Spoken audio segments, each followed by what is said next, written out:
Hello, dear leaders of Nordic Business Forum. My name is Konstantin Borisov. I am a Russian entrepreneur, headhunter, and a best-selling author of a book called Commandos, a Russian book on leadership and team building. In case I have a chance to speak in front of your audience, I'll be delighted to cover the topic of leadership for emerging markets. We live in the world where 99% of all books on leadership are written by the representatives, by the authors of the Anglo-Saxon culture. And let me cite you an example. Every system, say football or management, say management as a system and leadership as a system, necessarily reflects some national characters. Let's take a look at the way the Brazilian team is playing football. They're enthusiastic, less organized, very artistic, with lots of individual activities.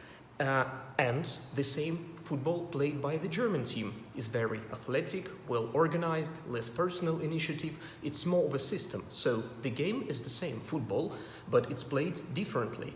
I'm never saying that one way is better than another, but they're different. And the most exciting competition is the game between, say, Germany and, say, Brazil.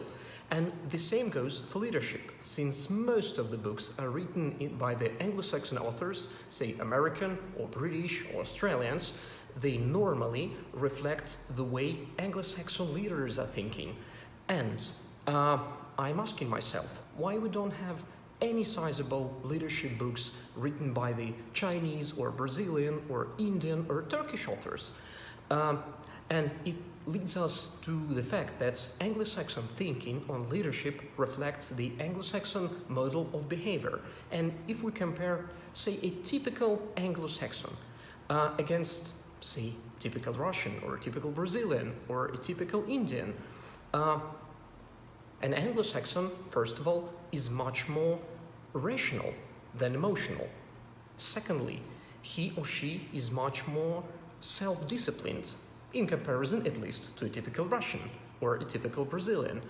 And Western people tend to be a lot more self-centered or egoistic in a good way.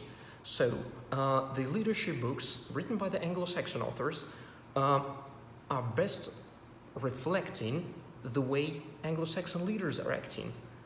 And we have a situation when, let me cite this example once again, we have a German book for the football trainers, and this book goes to the Brazilian team, and they simply don't understand how to play about it, because it reflects the way the German football players are playing.